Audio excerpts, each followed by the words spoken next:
Hello and welcome to Declare Interview, an interactive personality profile program designed to engage personalities from all walks of life where they get to open up on who they are and what they're doing to impact the world.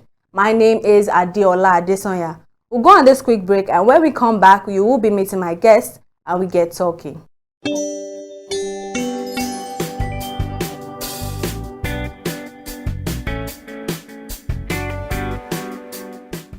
Welcome back and glad to know you're still here with us. Joining us on today's program is Comrade Amos Cole. He is a business entrepreneur and a politician. It's an honor to have you here with us, Comrade. Thank you. Comrade Amos, can you tell us, for the sake of the audience, who you are and, other things that you're doing? Let us know you in-depthly. Okay, thank you very much. My name is Otuagua Amahdin Amos Cole. I'm from Eastern Southeast Local Government, Edo State. Well, very much involved in politics, but I'm also an entrepreneur in areas of consultancy, vocational training and skill development. I manage Mosiano Limited, Mosiano Enterprise, and Number Express. So here I am. You moving from Lagos to Benin, Benin to Lagos and different other places like that. You've also made friends, that will have these funny nicknames that they will always want to give you. So did you have any funny nicknames growing up?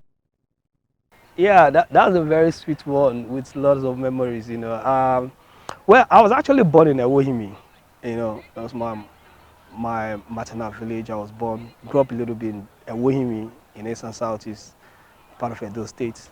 Then migrated to Lagos. Lagos was all my life. And I attended Bariga Primary School. Bariga Primary School, very beautiful school as a then, with bright minds. And the great of all, the first secondary school in West Africa, CMS Grammar School. And later, maybe a branch in Anthony Village High School, and then, to Laspotec, and then University of Benin, and, that's about my education. And I also have some exploits in projects management college UK, and it's been a very interesting life. And growing up was a little bit tough, when weren't born with a silver spoon, but we managed to find our way up to where we are, and I'm grateful to God that where I am today. When I look back, I think I'm really proud of myself, and I'm proud of my life, and I'm proud of people that God have used to help me, support me, particularly my mother, my mother, my wife, my friends, and my mentors. They've really done a great job, and they actually really mentored me seriously, in times of Louis Aj and Victor Boybe are really pillars of my life. And my elder brother, Thompson, they did a wonderful job on me. So, okay, I think Okay. well, when I was actually much younger, around late 80s, early 90s, my friends used to, they used to joke about me. They call me Panaki, in Yoruba, because I'm a person with, two balanced legs or stuff like that, So because of the way I move, so they look at the figure, because then I was very hefty, because I do a lot of training, did a lot of boxing training then. So, the shadow was just there. So anytime they see me, they call me Panaki among them. But when I got to, after my training in Laspotec, my school in Laspotec, I had an email in 2000 named Emosiano.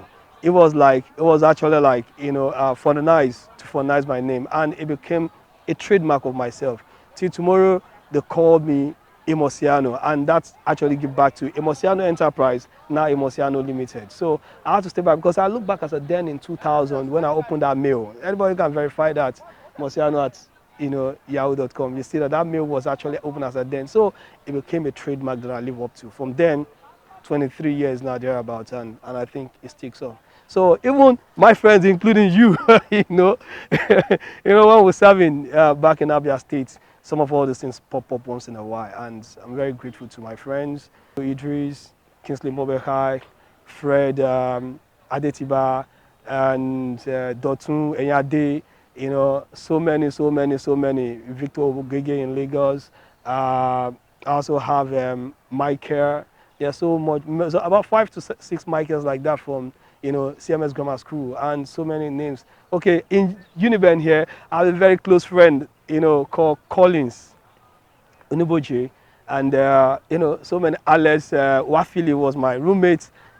So many of them like that. So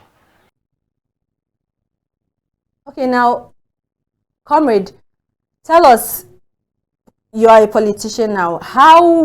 What brought about the idea for you? What endeared you to politics that made you decide to go into it? well, the reason I actually went into politics was not far-fetched. Okay. For the fact that I had the ideas about political matters. I actually had that, that enthusiasm about politics. It started in Lagos, in Lagos from St. Denis Catholic Church, where we have Sion, Catholic Youth Organization. I was a very active member there. And anytime matters were being discussed, then in Sion, it's like a parliamentary matter. You understand? And one lady once told me then, said, Amos, you're going to end up being a politician. She told me this thing, I think given 1993 or 1994, she told me. I thought it was a joke. So, and when I pursued my course in Laspotech was, banking and finance. And now from banking and finance, I got to, to university, Uniben, and something happened, got into some areas that I wasn't interested to go. But fortunately for me, when it was being redirected, I was sent back to political science. So in political science, I find it a little bit very, very interesting, much more than what I had before. And it got to a stage in my finals, I was like, what am I going to be when I come out of school? I studied political science. I studied political science, and how am I going to go about it? So I just decided, okay, it is better for me to practice my discipline. You understand? And it all started here in the time of, as at the time of Shomole, Adams Ali Oshomole showed interest, to run for governor. The mobilization started from here. And I think I put one of the best string of one of the highest mobilization that I've ever been done in Uniben. And I can remember that vividly. And it was a wave around the whole, campus of University of Benin. And aside from that, I had very interesting friends who, saw my ability when we're serving. They decided to say, okay, let us bring it to the national circle. And I want to appreciate my very good friends at the national level, Adeadotun, Toby Oluwa, Tomako Asaden, and then Ismail Ahmed, who is a very strong pillar to most of the youth across the 36 states of this federation, including the FCT, very, very well. Like they will say in the case of Ashwaji that you must have 25%, but this is beyond 25%. I mean, Ismail has been very awesome, doing something tremendous for young people across, and he never forgets his friends or allies from these, states across the federation. So, we build up that relationship, that synergy, and I can tell anybody up to tomorrow, there's no state in Nigeria that will enter that I don't have friends that will attend to my issues or attend to my needs or that I'll be able to synergize with, because we've built that network and that relationship both in school, in service, in political service, and give and take business-wise too. So the network is solidly there. Okay, so Comrade, moving on. The Not Too Young to Run bill was passed by, and would like to know your opinion on the involvement of youths in politics. It is a very, very important talk that youth should be actively involved in politics, and youth should be given the enabling environment to thrive. I mean, yes, it is true that we have some matters, some issues at hand, you understand, but like the youth that you're calling to come into politics, what exactly do you want them to do? What are they bringing to the table? I'm a grassroots person, you understand. I fraternize with youth at the grassroots level. As a central youth leader of the All Progressive Congress in Edo State, I have a very thorough relationship with my youth and in tune with them. But in other way around, there are some classes and categories of interactions, you understand, and involvement of youth. So if you look at that dimension, you ask, what are the youth bringing to table? But it's also good that we understand what they want, you understand, and the level of their involvement and what they can bring to the table to change the narrative. It's very important. Fundamentally, I cannot talk about youth at the grassroots level with the youth at the middle level. There are two different perceptions. Our youth are very talented, they are very resourceful, and they are very, very hardworking. That is just the truth. You can't put that aside. But the level of interest that the youth bring into politics, or what they want, is the narrative that we should be discussing about. You understand?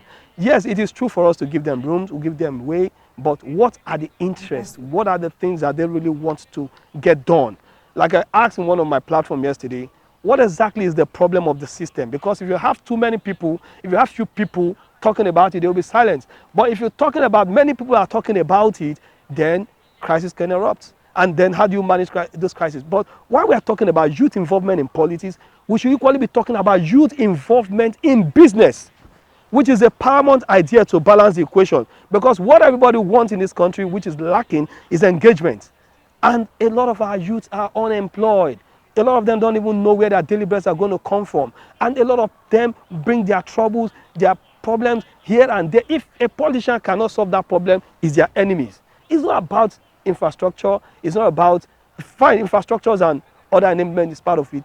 Even some of them, you give them those things, they are still not satisfied because they believe in the old order. Hey, I'm a politician, you buy me car, you pay my house rent, you pay my...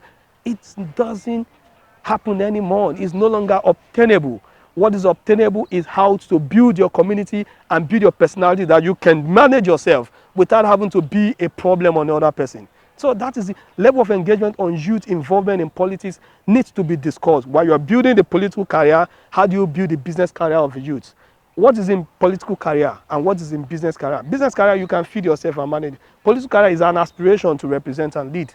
You understand? But not everybody has that charisma. Not everybody has that leadership trait. Not everybody has that leadership commitment. But in business, when we identify your potentials, we identify your strength, we identify your thinking prowess, we'll be able to put something on the table for you to manage. And if you fail to manage it, then it becomes an issue of personal failure. But then they will come back again and say that is not what they want. What they want is what they were supposed to get from you because they work for you in politics. I think we need to begin to balance that equation, and that talk, that narrative, that discourse should be thrown into the circle. Let us truly know the problem of our youth in the system.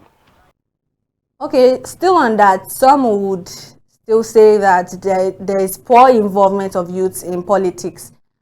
Who do you think is to be blamed? You know, the leaders in the system or the youths who are, you know, sitting and waiting to be served the opportunity to come and, you know, make a change in their country? Well, the truth of the matter is that I told you at different levels, you understand? And what I've observed in my political career in the last 8 years is different from what I've experienced, you understand, in politics before then. I don't know if you get it, because there has been a change of governance over time at the state and at the federal level. So at the state and federal level is two different dimensions, but there's one consistent mentality, you understand? And that mentality is most of the youths, they want to make money, you understand? And that is only constant mentality, consistent. They want to make money, they want to get up there. But who is actually talking of service? Who is actually talking about narratives and even uplifting? And those who are there that felt like, oh, it's going to be easier, why this person is not doing this way? When they get into it, it's much more complicated than they thought. You understand? There's a difference between theory and there's a difference between practice. In practice, in theory, is like you have knowledge. In practice, is getting things done. And the way you perceive from outside is different from when you get inside and see the difference in it. So we have a lot of complications. The youths are not totally the problem of themselves, but to an extent too, they are. You understand? Because it's like sometimes some people will say, or sometimes people will say, like, some women don't know what they want. You understand? But it's still quite like the same thing with youth. Like I said, that in the case of, in my political career in the last 8 years or 10 years, is different from what I had before. Is the fact that there is an emerging trend politically. Absorbing youth is your competencies, your potentials. You understand? What can you use those competencies and potentials to do? When you know how to do something, they will put you to man it. But when you don't have and you want to get there, it's not possible. You understand? At the same time too, there are a lot of, you know, issues of conspiracies, of interest, of how to make money. You understand? If you put those two things together, it becomes an issue where will find it very difficult to understand. So you understand, youth at the grassroots level find their own is how to get something, how do they benefit from the system, and what are they bringing to their various communities, their various quarters, the various units, or to their various families. What do they get from there, and how does it condescend down to everybody? Now, youth are the center, the middle level, want a job. They want a job, they want to be involved, they want to be regarded based on their professionalism. You understand? So, and youth are the topmost echelon they want to manage, like the leaders are managing. But unfortunately, that is the area where we have problem. When you have problem in that such area is that the leaders are not giving that room for them to manage. You understand? Because it is politics and who finance it. Even when they finance it, when they find out that such characters are not compatible with what they do, they block them. You understand? That is why you have, they said the leaders are depriving the youth to manage some position. But then the leaders actually want to look at what you have to offer at that level.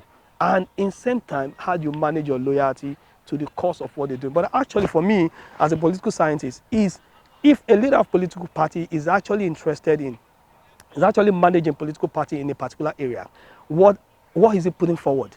What are his vision? There must be vision.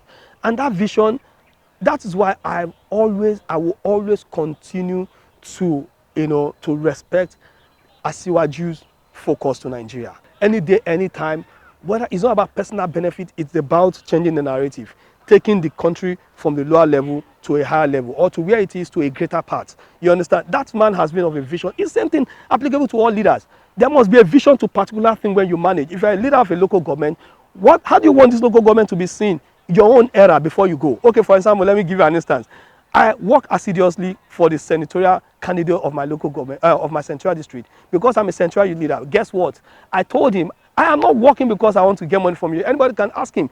But I told him that I want it to be on paper that during my time as a central youth leader of this party, that we had a senator. And it came. You understand? Those are the vision. And the vision is, how do you put in so much effort? Of course, resources is needed to oil some certain movement to do something. It's not about personal aggrandizement. It's about getting things done and bringing results. So leadership should be about result-oriented, not personal aggrandizement into personal pocket of families or allies. When it comes to you, distribute to all members too who have worked. Because if you don't do that, that is where the problem comes. And I think Buhari has done very well for Nigeria. The only problem that he had, let me say it outright, he abandoned the party. And that is where the problem came from. You understand? Moving on to the 2023 general elections, what is your overall view on how the whole election played out? The leaders, that got into the system. What is your general assessment on it so far? Well, the general election, 2023 election, might not be totally perfect because Nigeria is a learning nation, you understand? Nigeria is learning and nobody knows it all. Not even America, not even any other part of the world that knows it all, you understand? So everything is about processes. I think Nigeria learned from the previous election, you understand? And that's why we came up with, you can remember that in 2019, we used Terminal, you understand? Now we use beavers, you understand? So there's a complete political development from one level to the other. So it's a learning process. And you don't expect to have all, entire professionalism to manage. But so far, so good. The election was very peaceful. And election brought about a lot of desired changes. You understand? So when I heard people raising a relation that election was mismanaged, election was, I just laughed at them because you can see the sign of changes that happened from that election. I don't know if you get it. Have we had it so good before that election that there's cashless, there's no money, and money was not flying around, and people truly, truly voted their mind? Will you say because you lost in a place, or somebody won in that place, and then in other places where you won, the election is flawed? No. It is the interest and the peculiarity of those locations on their interest on the candidates. That is what emanated from the election. You can't use that to generalize that the election was rigged.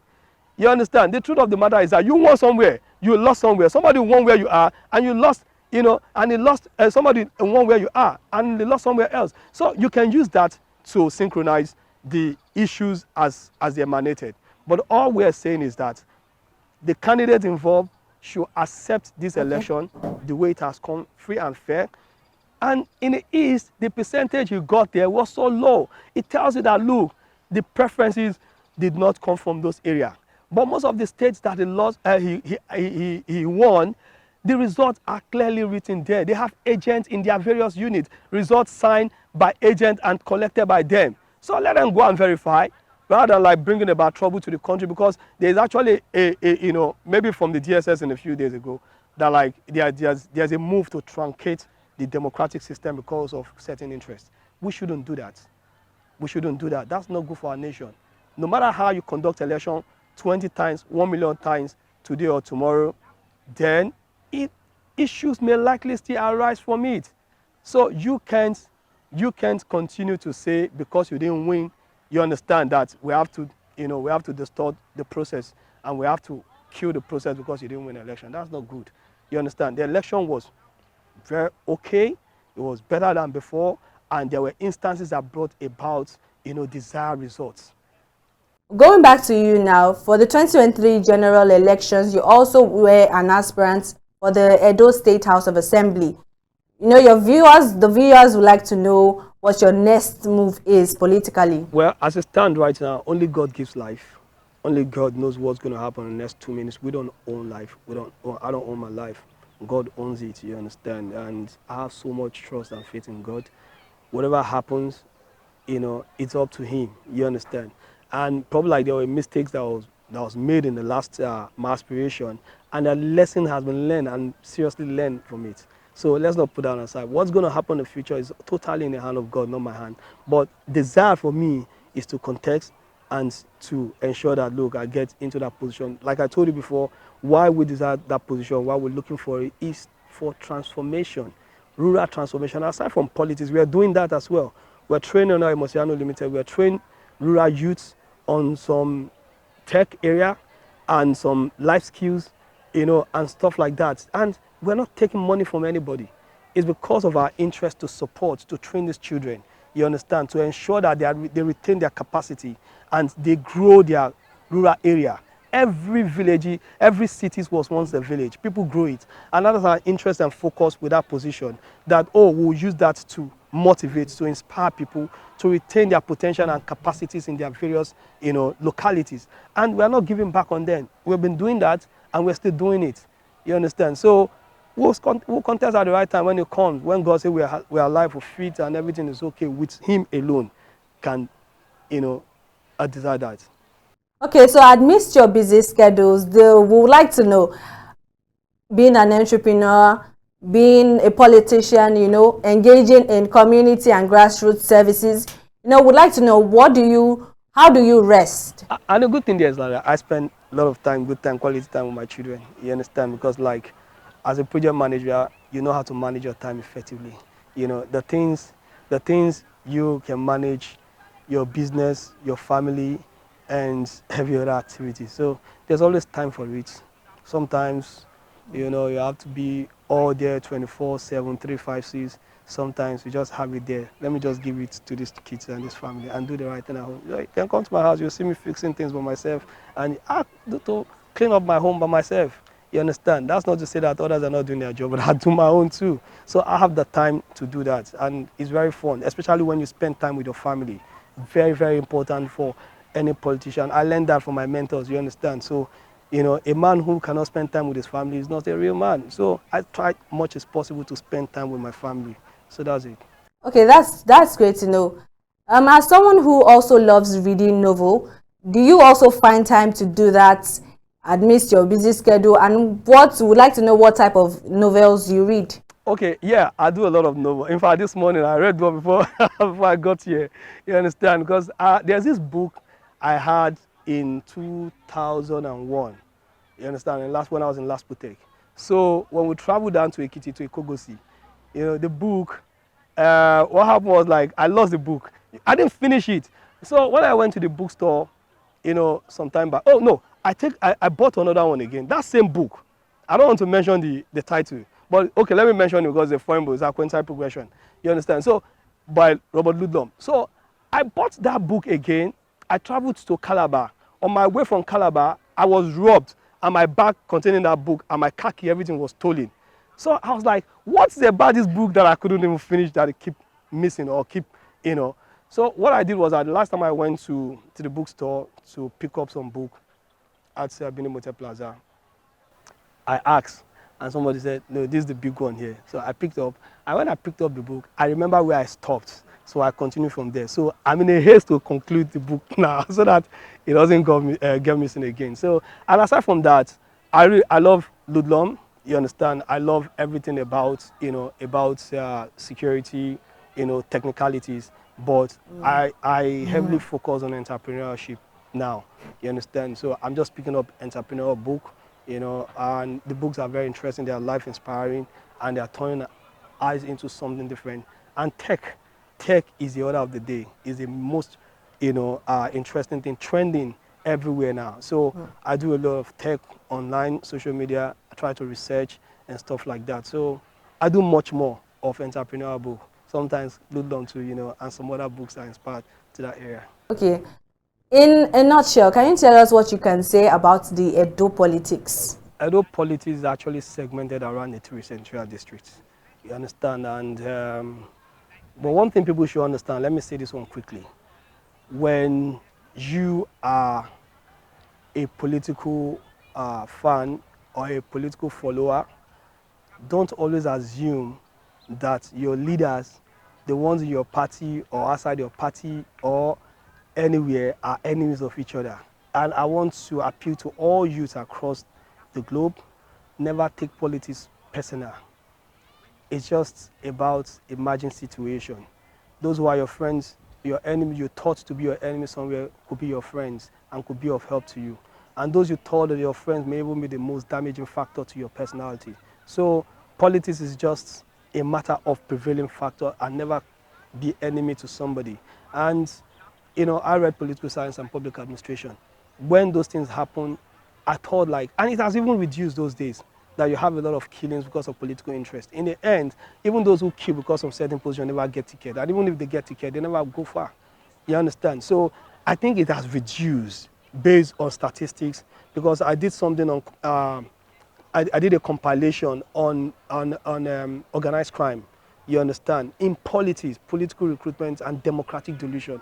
And I found out that the most sophisticated part of it is that those who actually did those crimes as at that time never had the opportunity to come back to say they are sorry. You understand? So I'm just using that fact to say, don't carry anybody as your enemy in policy. And in those states, why I made reference to that is that we are too attached sentimentally.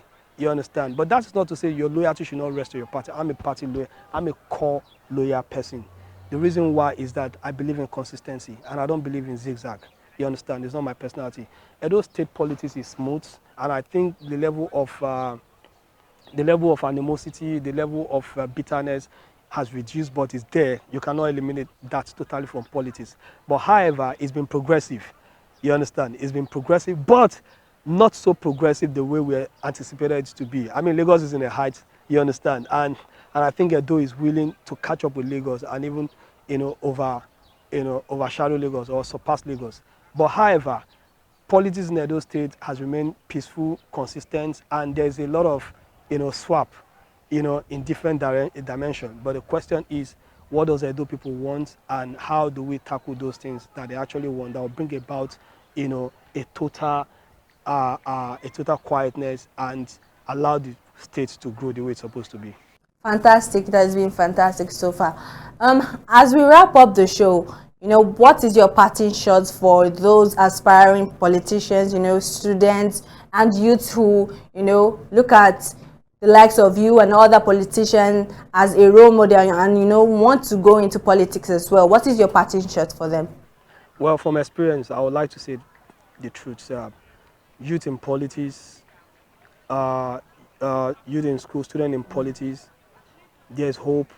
And I have a faith that with the renewed hope mandate of the president-elect, there's going to be a transformation, serious transformation. All they have to do is to position themselves to make sure that they're out of crime, they're out of drugs, and they're out of schemism that puts leaders against each other or try to kill the house that they've built in their political career.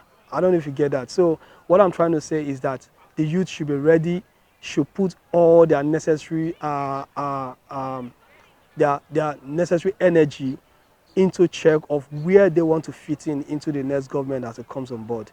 You understand? So there's hope for them. There's hope for the youth to thrive in this country.